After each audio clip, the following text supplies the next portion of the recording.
भी आयोजन किया है, क्योंकि राष्ट्रीय नाट्य विद्यालय रंगमंडल अपने आप में एक बड़ा रिसोर्स है। तो हम जहाँ भी जाते हैं तो उस रिसोर्स का, उस साधन का वहाँ के रंगकर्मियों को भी फायदा मिलना चाहिए।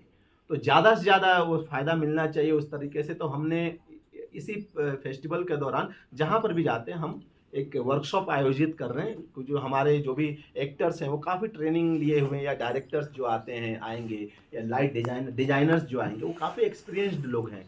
तो उनका फ़ायदा यहाँ के लोकल रंगकर्मियों को मिल पाए, इसीलिए इसी कड़ी में हमने 5 तारीख से 5 दिनों का, एक 5 तारीख से 9 नवंबर तक का 10 से 1 वर्कशॉप कर रहे हैं। और एक और पहल करते हैं, जैसे मैंने पंकज जी से रिक्वेस्ट किया है कि हमारा कहीं ना कहीं एक सामाजिक सरोकार भी होना चाहिए। उस सामाजिक सरोकार के तहत रंगमंडल में हम जहाँ भी फेस्टिवल करने जाते हैं तो कुछ ना कुछ समाज से जुड़ा और ये पर्यावरण से जुड़ा हम कुछ एक्टिविटीज़ करने की एक संदेश देना चाहते हैं। और तो उसी तहत हमने वृक्षारोपण हम लोग करते हैं। एक सांकेतिक भी होता है, और सांकेतिक के साथ साथ अगर मैं जोड़ूं तो साल में हम लोग काफ़ी ट्रेवल करते हैं, तो कम से कम इसी बहाने 200-250 पेड़ों का वृक्षारोपण हो पाता है। अभी हमने ग्वालियर में किया, तो इसीलिए उसको भी हमने इस फेस्टिवल के साथ साथ जोड़ते हुए, ताकि हम सबका एक कंट्रीब्यूशन सोसाइटी के साथ में रहे। साहित्यिक कंट्रीब्यूशन तो कर ही रहे हैं, सांस्कृतिक कंट्रीब्यूशन तो कर ही रहे, साथ साथ इस स्तर पर भी हम उसको योगदान देने की कोशिश करते हैं। हमने निर्णय लिया है कि वृक्षारोपण का जो कार्यक्रम है वो हमारा बेंटनी कैसल है, जहाँ म्यूजियम स्थापित होने वाला है, उस परिसर में हम कोई अच्छा स्थान देखकर वहाँ पे करेंगे। जी। तो ये है।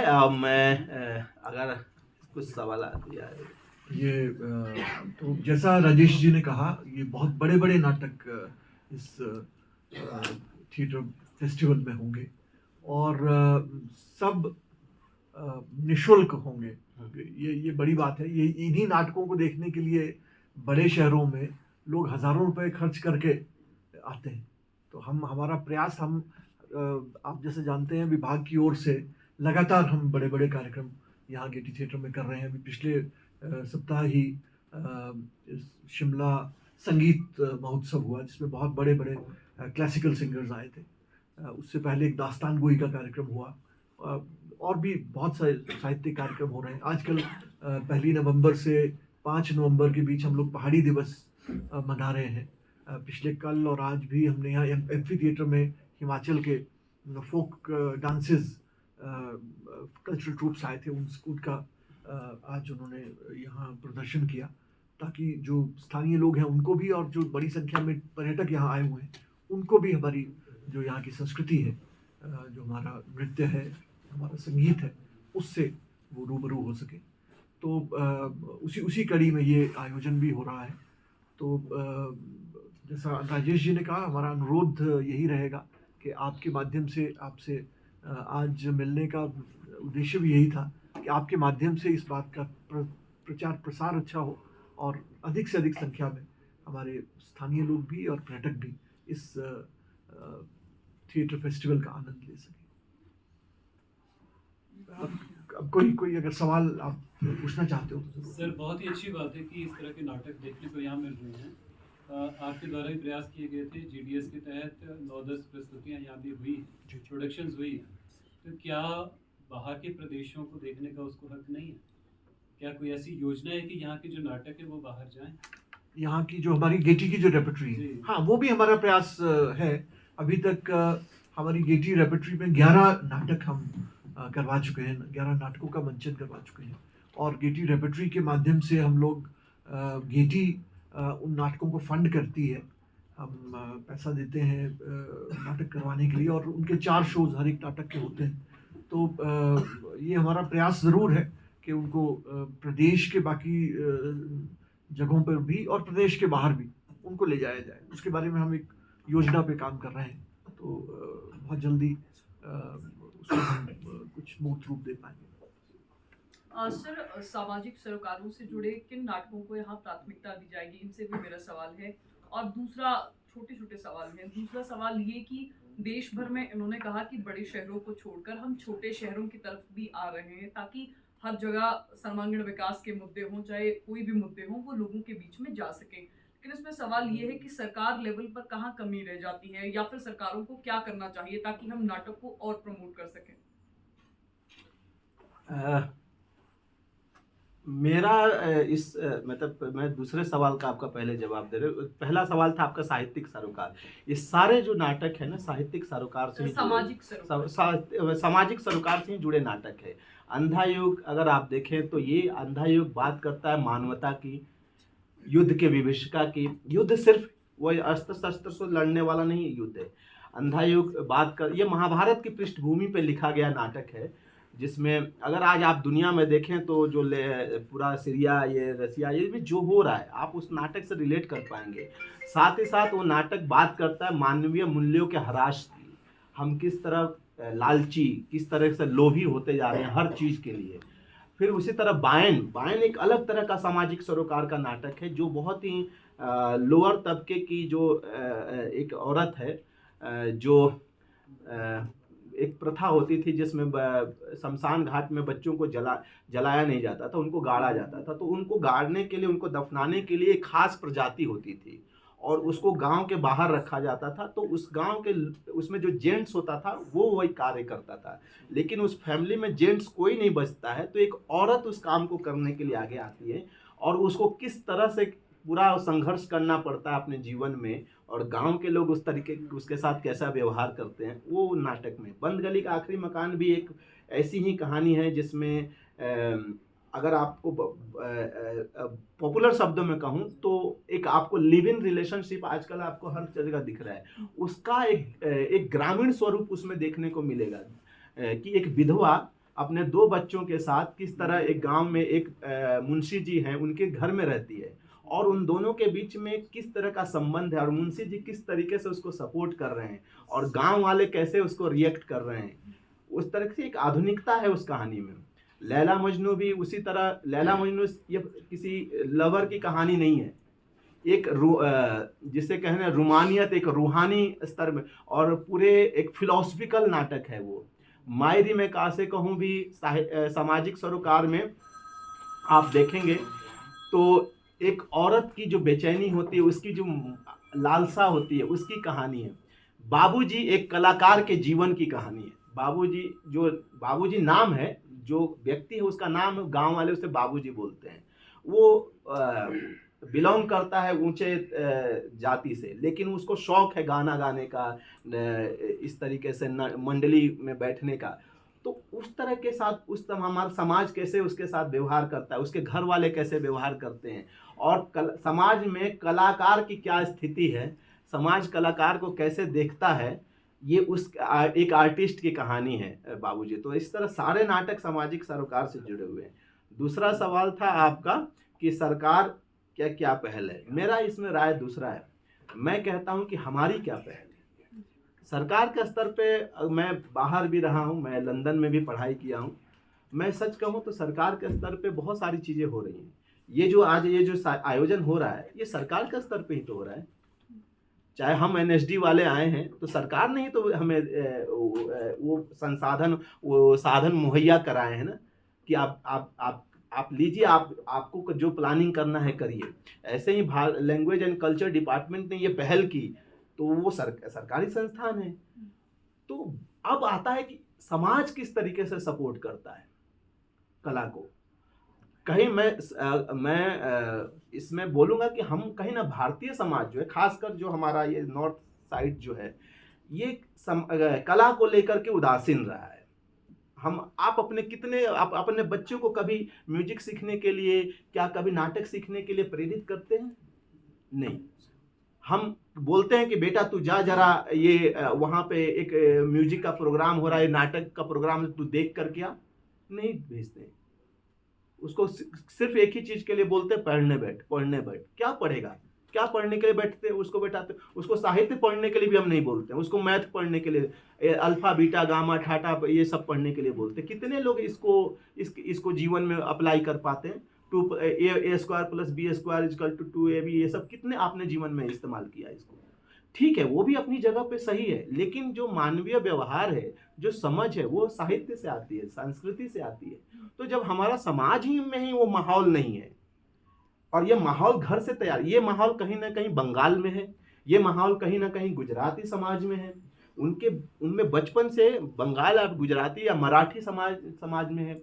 वो लोग कहीं ना कहीं अपने बजट, महीने का जो बजट तैयार करते हैं ना, उसमें एक हिस्सा वो किताब खरीदने के लिए, आप हम कितने लोग अपने घर पे बच्चों के लिए किताब खरीद करके ले गए, पढ़ने वाली किताब छोड़ करके, जो एकेडमिक किताबें हैं उसको छोड़ करके कभी हम ले गए हैं बच्चों और के लिए? इसमें सवाल ये भी है, फिलोसफिकल वे में हम कह सकते हैं कि समाज इसके लिए रिस्पॉन्सिबल है, लेकिन इसके लिए सरकार रिस्पॉन्सिबल नहीं है। नहीं, सरकार रिस्पॉन्सिबल नहीं। सरकार, देखिए सरकार कौन है, कौन है सरकार? मैं बैठा हूं पोस्ट पे, तो मेरी योजना क्या है? ये सरकार एक संगठन है, उसमें बहुत सारे लोग होते हैं, समझ रहे हैं, बहुत सारे लोग होते हैं।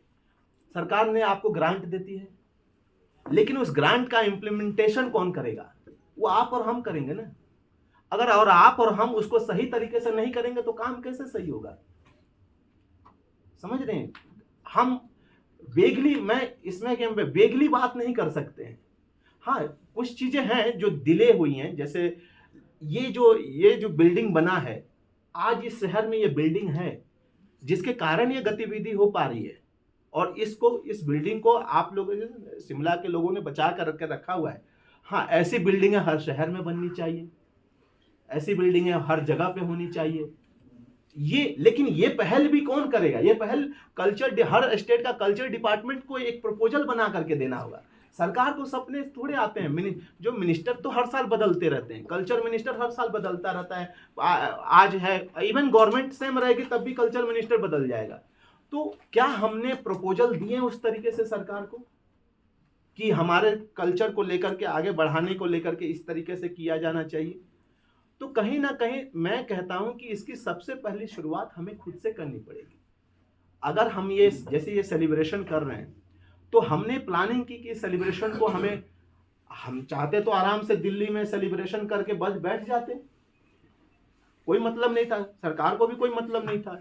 लेकिन हमने सोचा कि नहीं, इसका फायदा ज्यादा से ज्यादा लोगों तक पहुंचे, और यही विचार पंकज जी के साथ, आपके डिपार्टमेंट के साथ एक मैच किया, तो हम यहाँ पे हैं। हम इसके बाद पानीपत जा रहे हैं। तो शुरुआत उस स्तर पे होना बहुत जरूरी है। सॉरी, बड़ा आसान होता है सरकार को पोस्ट देना, बड़ा आसान होता है कि सरकार कौन है? सरकार वो तो हवा है, एक कोई नहीं है सरकार हम और आप हैं। आप, सही में बता रहा हूं, आप, मैं बुरा मत मानिएगा, आप पत्रकार हैं। आप जो मतलब रेंडमली जो हो रहा है हमारे पास, आप बिना नाटक देखे रिव्यू लिख देंगे, तो इसमें किसका दोष है? सरकार का दोष है? नहीं ना। क्योंकि पूरे नॉर्थ इंडिया में ही चल रहा है, आप भोपाल जाइए, दिल्ली जाइए, आप ना, लेकिन जो सेंसिबल पत्रकार होगा, जो इमोशनल पत्रकार होगा, वो पूरा नाटक देखेगा, उसको समझेगा, और वो जो लिखेगा, वो जो समाज तक पहुंचेगा, उसको जो समाज के लोग पढ़ेंगे, तो कहीं ना कहीं उससे वो इनरिच होंगे। नहीं तो क्या होता है, आज ये नाटक हुआ गेटी थिएटर में, एक पढ़ लिया आप, पूरे अखबार के आपने रिपोर्टिंग पढ़ लिया, वो एक मैसेज होता है, वो रिपोर्टिंग नहीं होता है, वो एक मैसेज होता है। नाटक की समीक्षा करना या किसी भी किताब की समीक्षा करना, किसी भी मुद्दे की समीक्षा करना, वो एक बहुत बड़ी चीज होती है, और वो तभी कर सकते हैं जब आप उसको पूरा देख करके, पूरा रिसर्च करके, उसको आकलन करके करें। तो उसकी शुरुआत कहाँ होती है? हमसे होती है। हम इसके लिए न्यूज एजेंसी को कोस नहीं सकते हैं, अरे इस न्यूज एजेंसी वाले पता नहीं क्या लिखते हैं। नहीं, उस न्यूज एजेंसी की गलती नहीं है, उसने आपको रखा है इसी काम के लिए, उसको अपॉइंट किया है आपको इसी काम को अच्छे से अच्छे उच्च क्वालिटी में देने के लिए।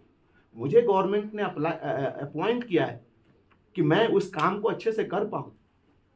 अगर मैं ये मान लो मेरा तो परमानेंट नौकरी हो गया, मेरा कोई, आपका सच में आपको कोई नहीं बिगाड़ सकता, कुछ नहीं बिगाड़ सकता, लेकिन मैं ये मान करके बैठ जाऊं कि मेरा परमानेंट नौकरी हो गया, अब तो क्या लेना देना, आऊँगा 10 से 5 नौकरी करूँगा, चला जाऊंगा घर, तो उससे कला का क्या विकास होगा? नहीं होगा ना। तो इसीलिए इन सब की पहल में, सॉरी, मैं चीज़ों को दूसरे दृष्टिकोण से देखता हूँ, और मैं ये करने से पहले उंगली इधर आने के में मैं विश्वास रखता हूँ। अगर हम ये करने लगे ना, बहुत बड़ा परिदृश्य बदल जाएगा। हर जगह हम अपने घर से शुरुआत करें ना, अपने बच्चों को मैं ये नहीं कहता कि उनको नाटक सिखाइए, उनको ये संस्कार दीजिए, साहित्य का संस्कार दीजिए, उनको सांस्कृतिक संस्कार दीजिए, अपने आप वो व्यवहारिक हो जाएगा। एकेडमिक एजुकेशन तो जिंदगी सिखा ही देता है, वो तो ऑलरेडी आपके ऊपर प्रेशर है कि आपको जीवन में खाना कमाना है, तो प्रेशर है, उसके लिए अलग से प्रेशर देने की जरूरत नहीं है। एक मैं इसमें ऐड करूं कि हम लोग विभाग की ओर से, और वंदना भागड़ा जी यहाँ बैठी हैं, इनकी संस्था कीकली, उसके माध्यम से हम लोग बच्चों के लिए थिएटर फेस्टिवल हमने यहाँ शुरू किया है, और साथ ही साथ बच्चों के लिए लिटरेचर फेस्टिवल यहाँ शुरू किया है। दो आयोजन हम लोग करते हैं पिछले कुछ समय से, जिसमें स्कूल्स के बच्चे भाग लेते हैं, बच्चे किताबें पढ़ते हैं और उनका रिव्यू करते हैं।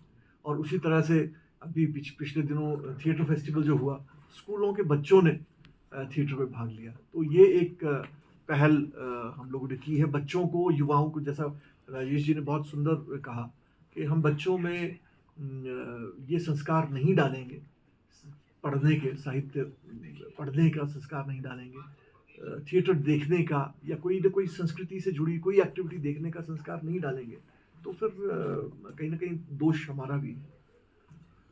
सर, इसी में मेरा आपसे एक सवाल है कि वर्कशॉप्स जो रखे हैं आपने वो ओपन रखे हैं, तो उसमें कोई स्पेशल इनविटेशन टीचर्स को जा रहा है? बिकॉज हर बार जब हम उनको अप्रोच करते हैं तो टीचर्स चाहते हैं कि उनको कहीं ना कहीं से ऐसा माध्यम मिले, तो उन्हें कोई इनविटेशन दिया गया है या बच्चों को जो आएँ और वो सीखें? क्योंकि समय आपने एक सुबह का समय रखा है जिस समय वो सब स्कूल में होंगे, इस जो दौरान का चल रहा है आपका। हाँ, तो मेरा यही कहना है कि देखिए, हमारा शाम को 5:30 बजे से तो नाटक है, जाहिर सी बात है हमारा पूरा टीम उसमें व्यस्त रहेगा, उसकी तैयारी में, और नाटक से 1.5 घंटा 2 घंटा पहले आर्टिस्ट सब उसमें व्यस्त रहेंगे। तो मैं तो ये कहूँगा कि 10 से 1 हमने इसीलिए रखा कि और ये टीचर्स, ठीक, अच्छी बात है कि वो अपने कार्य में बिजी रहेंगे, लेकिन ये मौका बार बार नहीं आता है। नहीं, तो स्पेशल इनविटेशन दिया गया उनको इसमें कि ओपन है? जैसा आप जानते हैं, हमारे जो सेक्रेटरी लैंग्वेज एंड कल्चर है, वही सेक्रेटरी एजुकेशन भी है, राकेश कंवर जी। तो हमने उनसे अनुरोध किया है कि वो स्कूल, शिमला के डायरेक्टर हायर एजुकेशन से भी उन्होंने बात की कि वो शिमला के जो स्कूल्स हैं उनसे उनको ये मैसेज पास ऑन करें कि स्कूल्स अपने बच्चों को यहाँ भेजें। तो ज़रूर शिमला के स्कूल्स के बच्चे इस वर्कशॉप के लिए आएंगे। राइट। और एक और नॉर्मली आपका ये, मतलब थिएटर की जब बात करें तो हमारा गॉथिक हॉल शिमला के लिए और हिमाचल के लिए मतलब एक काफ़ी बड़ा वो माना जाता है, तो गॉथिक हॉल में ना करके आप मल्टीपर्पज़ हॉल में क्यों कर रहे हैं? क्योंकि मतलब ऑब्वियसली एम्बियंस और जो इसकी अकूस्टिक और सारा कुछ है वो गॉथिक हॉल की काफ़ी अच्छी मानी जाती है। दो कारण थे। एक कारण ये था कि गॉथिक हॉल की, आप जानते हैं, कैपेसिटी लिमिटेड है, तो हम चाहते हैं और बड़े स्केल पे हो। दूसरा, जो जिस तरह के सेट इन प्लेस के लगने वाले थे, वो गॉथिक हॉल का स्टेज थोड़ा उसके लिए छोटा पड़ रहा था, इसलिए ये ऊपर वाले हॉल। मतलब हालांकि ये भी स्टेज साइज के मामले में छोटा ही हमारे लिए, क्योंकि इसकी ओपनिंग 27 फीट है। हम जो नाटक करते हैं उसमें मोस्टली मिनिमम 40 फीट की हमें ओपनिंग की ज़रूरत पड़ती है, मिनिमम। वो हमारे लिए आइडियल होता है 50 to 60 फीट का ओपनिंग।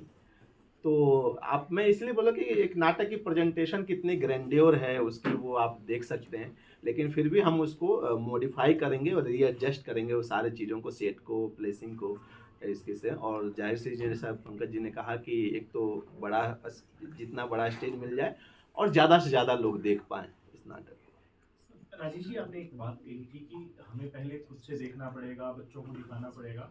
सरकार के स्तर पर कमियों का सवाल ये था, नेशनल स्कूल ऑफ ड्रामा की जब बात आती है, आप कभी शिमला आए हों, शिमला में भी बहुत सारे ऐसे लोग हैं, ऐसे युवा हैं जो तरह तरह के नाटक करते हैं जी। कि आपकी कभी ऐसी नज़र पड़ी कि शिमला में कोई संस्था है, नाटक कर रही है नेशनल स्कूल ऑफ ड्रामा की तरफ से, हमें वो नाटक ग्वालियर में भी दिखाना चाहिए, अरुणाचल प्रदेश में भी दिखाना चाहिए, दूसरी जगह जाते हैं हम मंच प्रदान करें, क्योंकि सरकार का काम है ना सबको मंच देना। जी। आप अपने ही कलाकारों के साथ जाएंगे, सरकार का भी वो जो दायित्व है वो जस्टिफाई नहीं होता ना, क्योंकि सरकार की तरफ से तो आपने सफाई दे दी, सरकार करती है, परंतु जब आप लोग भी कुछ प्रतिभाओं को देखते हैं तो उनको कितना मंच दे पाते हैं, जी। प्रैक्टिकली बताइएगा। जी, सबसे पहले तो एक बात बता दूं कि राष्ट्रीय नाट्य विद्यालय एक इंडिविजुअल संस्था है जो नाटक को ट्रेनिंग देने, उसको प्रमोट करने का कार्य करती है।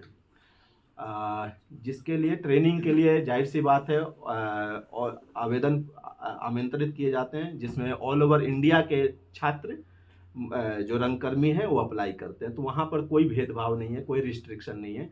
आप जिस स्टेट के हैं, और शिमला से मेरे ख्याल से यहाँ से भी ग्रेजुएट्स हैं हमारे काफ़ी, और पूरे प्रदेश से काफ़ी लोग हैं, हिमाचल से काफ़ी ग्रेजुएट्स हैं हमारे इसमें। तो उसमें तो कोई सबको बराबर मौका मिलता है अप्लाई करने का और उसके बाद प्रक्रिया में जाने का।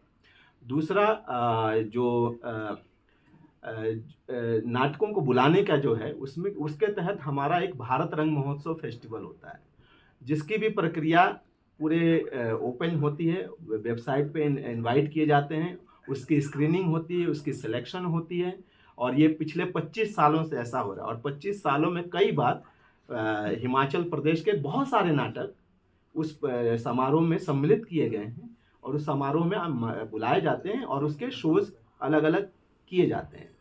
तो ये है। बाकी जो किसी संस्थान को पर्टिकुलर बुला करके उसका शोज कराना, वो हमारे इसी फेस्टिवल के तहत होता है। उसके अलावा कोई और प्रक्रिया नहीं है।